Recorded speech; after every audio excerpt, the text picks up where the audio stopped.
नमस्कार। आज बात करने जा रहे हैं पितृपक्ष की। पितृपक्ष चल रहा है, हम सब जानते हैं, और इस समय ये जो एनर्जीज़ हैं, ब्लेसिंग्स की एनर्जीज़, ये हर जगह पूरे एनवायरनमेंट में स्प्रेड हो गई हैं। और अभी पिछले वीडियो में मैंने आपको बताया कि किस तरह से आप पितृपक्ष में अपने एंसेस्टर्स की ब्लेसिंग्स के लिए कहाँ-कहाँ दिया जला सकते हैं, जो आपको भी बहुत एक अच्छा कनेक्ट फ़ील करवाता है। अब क्या होता है कि बहुत बार ऐसा होता है लाइफ में, चीज़ें ठीक नहीं चल रही होती हैं, बहुत स्ट्रगल चल रहा होता है, मेहनत होती है लेकिन रिजल्ट्स नहीं मिलते। तो कहा जाता है, सुनने में आता है पितृदोष होगा। पितृदोष से बहुत सारे लोग डर जाते हैं। अरे ये कोई बीमारी नहीं है या बहुत बड़ा कोई हौवा नहीं है जिससे आप डर जाते हैं। इसको कैसे सॉल्व करना है, इसको कैसे समझना है, वो इम्पोर्टेंट है। और ये जो डेज़ हैं ना पितृपक्ष के, ये जो 15 दिन हैं, इसमें जब आप इस बात को समझते हैं और कनेक्ट फ़ील करते हैं अपने एंसेस्टर्स के साथ, तो आपको ब्लेसिंग्स मन से मिलती हैं, ठीक है? तो क्या होता है, पितृदोष जो है इसको समझ लेते हैं। मैं हर बार, बहुत बार हमारे चैनल पे बहुत सारे ऐसे वीडियोज़ हैं जो रिलेटेड टू एंसेस्टर्स के ब्लेसिंग्स, पितृदोष कैसे उसको दूर करें, उससे डरे नहीं, इससे रिलेटेड हैं। तो आज फिर हम इसकी बात करने जा रहे हैं, क्योंकि जब भी किसी गॉड से रिलेटेड इवेंट्स होते हैं या टाइम होता है, डेज़ होते हैं, तो उनकी एनर्जीज़ पूरे एनवायरनमेंट में होती हैं। जब सावन आया तो हम महादेव की बात कर रहे थे, उनके चालीसा, उनकी आरती, उनके लिए रुद्राष्टकम, ये सब कुछ चैंट करने की बात कर रहे थे, क्योंकि वो एक एनर्जीज़ वैसी होती हैं। गणपति जी आए तो गणपति जी की बात हो रही थी, गणपति बप्पा मोरया। अब पितृपक्ष चल रहा है तो हम अपने एंसेस्टर्स की बात कर रहे हैं। इस समय यदि कभी भी आपको इस बात का पता ही नहीं चला कि मेरे ग्रैंड पेरेंट्स कौन थे, चाहे वो आपके मदर के साइड के हों या आपके फादर के साइड के एंसेस्टर्स हों, क्योंकि आपके अंदर जो एनर्जीज होती हैं, जो ट्रेट्स होते हैं, वो सारे मिक्स होते हैं। दोनों साइड के एंसेस्टर्स के ट्रेट्स आपको मिलते हैं अपने अंदर, ठीक है? तो उनके बारे में जानना, उनको पहचानना, उनके लिए समझना कि वो क्या करते थे, कौन थे, जहाँ तक, जिस तक चेन आप समझ सकते हैं, पहुँच पाते हैं, एटलीस्ट जानिए। जब तक आप उन्हें जानेंगे नहीं, उनके नाम से, उनकी बातों से, या किसी के पास अगर तस्वीरें हों तो वो आप देखें, तब तक आप कनेक्ट नहीं फ़ील कर पाएँगे। आजकल की जनरेशन के हिसाब से बात करते हैं। बहुत बार, बहुत जगह ऐसा होगा कि जो कपल्स हैं, उनको पता ही नहीं है कि उनके ग्रैंड पेरेंट्स कौन थे। उनके घर में उनकी तस्वीरें नहीं हैं। अब गलती उनकी नहीं है, हो सकता है कि उनके जो पेरेंट्स हैं, उनको भी किसी, व्हाटएवर द सिचुएशन वाज़, ऐसा नहीं है कि किसी को ब्लेम किया जा रहा है।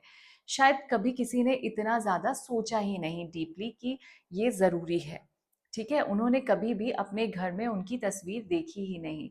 राइट? तो आप समझ लीजिए कि कनेक्ट ही नहीं है। जब आपका कनेक्ट नहीं है, आपके पेरेंट्स का कनेक्ट नहीं वैसा था, जो कि तस्वीरें घर में हों, उनकी पूजा की जाए, श्राद्ध पक्ष में उनकी तस्वीरों को पूजा जाए, तो जब वो कनेक्ट उन्होंने देखा ही नहीं, तो आपने भी नहीं देखा। अब आप समझ लीजिए कि वो डाउनलोड आप अपनी जनरेशन, आगे वाली जनरेशन को नहीं दे सकते, क्योंकि वो नॉलेज, वो कनेक्ट आपके पास ही नहीं है। तो आपके बच्चे डेफ़िनिटली नहीं समझ पाएँगे। तो द पॉइंट इज़ कि ये टाइम ऐसा है जब आप इस बात को समझ सकते हैं, अपने बड़ों से पूछ सकते हैं कि वो कौन थे, उनके नाम क्या थे, या हम क्या उनके लिए कर सकते हैं। या आप, यदि आपको नहीं पता है कि उन्होंने कोई फ़ोटोज़ नहीं लगा रखे हैं, तो कोई बात नहीं, आप बनवा लीजिए फ़ोटोज़। आप उनको अपने घर में स्थान दीजिए, जो घर की साउथ वॉल है, उसके ऊपर उनको स्थान दीजिए। इस पूरे श्राद्ध पक्ष में उनके लिए दिया जिस तरह से जलाना चाहिए, उस तरह से जलाइए, ठीक है? तो ये जानना बहुत-बहुत इम्पोर्टेंट है, क्योंकि जब तक एंसेस्टर्स की ब्लेसिंग्स नहीं होती हैं, काम आगे के किसी भी रूप में अड़चनों के अ, होते हुए रुक जाते हैं, डिले हो जाते हैं। ठीक है, हम अपनी मेहनत कर रहे हैं, भगवान हमें फल दे रहे हैं, लेकिन आप खुद सोचिए, जहाँ से फैमिली शुरू हुई, यदि हमें उनके बारे में ही नहीं पता और हमें जानने की इच्छा भी नहीं है, तो आप समझ लीजिए कि कहीं न कहीं प्रॉब्लम है, और ये बहुत बड़ी प्रॉब्लम है। चलिए मैं आजकल की जनरेशन के हिसाब से बताती हूँ, आप ये एग्जाम्पल समझिए। एक फल है, बहुत ही सुंदर मीठा फल है, एक बहुत बड़े वृक्ष का फल है, या फिर एक बहुत अच्छे मैच्योर प्लांट का फूल है जो कि बहुत सुंदर है।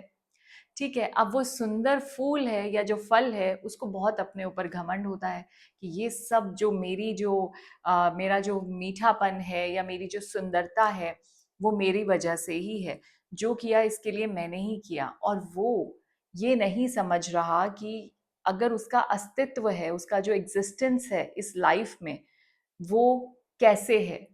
जब तक वो डीप डाउन नहीं जाता है, क्योंकि अल्टीमेटली वो आज तक ही समझ आ रहा है उसको कि हाँ मैं तो बहुत सुंदर फल हूँ या मैं बहुत सुंदर फूल हूँ, लेकिन उसको ये नहीं पता कि जैसे ही वो पकेगा उसको तोड़ लिया जाएगा। ठीक है, उसकी लाइफ खत्म।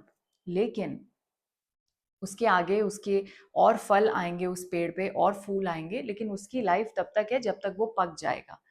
तो इसी तरह से जब तक वो ये नहीं समझता कि कहाँ से अस्तित्व शुरू हुआ, कैसे अस्तित्व शुरू हुआ, जो एक छोटा सा बीज था उसको बोया गया धरती में, ठीक है, और उसके बाद वो अंकुरित हुआ, उसका पौधा बना, उसकी रूट्स बनी, जड़ें बनी, और फिर वो एक बड़ा पौधा बना, और फिर एक बड़ा पेड़ बना।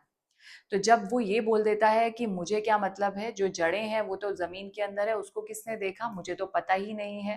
तो इस तरह की कुछ बातें आजकल की जनरेशन समटाइम्स करती है जब कनेक्ट नहीं होता कि मुझे क्या पता कौन इंसेस्टर्स थे, कौन किसने क्या किया, हम तो जानते ही नहीं, हमें तो नाम भी नहीं पता, हमने तो शक्ल ही नहीं देखी। कोई बात नहीं, नहीं देखी तो, लेकिन जानने की कोशिश कीजिए। The moment you will start paying gratitude to them, जैसे ही आप उनको थैंक यू पे करना शुरू करेंगे मन से कि जो भी है, जो भी हैं हम, आज आपकी वजह से हैं, और आपने इस फैमिली को स्टार्ट किया, और ये सब हमारे soul members, soul group members हैं, सोल मेट्स हैं। तो जब हम उनको थैंक यू बोलते हैं, जब हम उनके लिए, उनसे, उनके सामने जो भी गलतियां बीच में आने वाली चेन से भी हुई उसके लिए माफ़ी मांगते हैं, तो देखेंगे आप कि एक्चुअली में ये एनर्जीज, ब्लेसिंग्स वाली एनर्जीज आपकी लाइफ में आती हैं। राइट, सो आज ही इस बात को सोचिए, अंडरस्टैंड कीजिए, अपने एंसेस्टर्स के बारे में पता कीजिए यदि नहीं पता, और ट्राई कीजिए कि इसी श्राद्ध पक्ष में आप उनको अपने घर में स्थान दें, उनकी पूजा करें, और उनको खुश करें, उनसे माफ़ी मांगें, और उनको थैंक यू करें।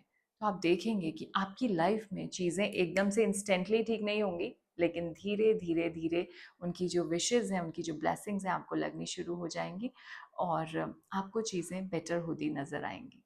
ठीक है, सो ये एक बहुत ही मैजिकल, आई मस्ट से, कि एक बात है जो मैं कहना चाहती थी, और मैंने आपके साथ शेयर की। आप इसको फॉलो कीजिए, you will see that you will get the blessings of your ancestors. Thank you so much. Stay blessed.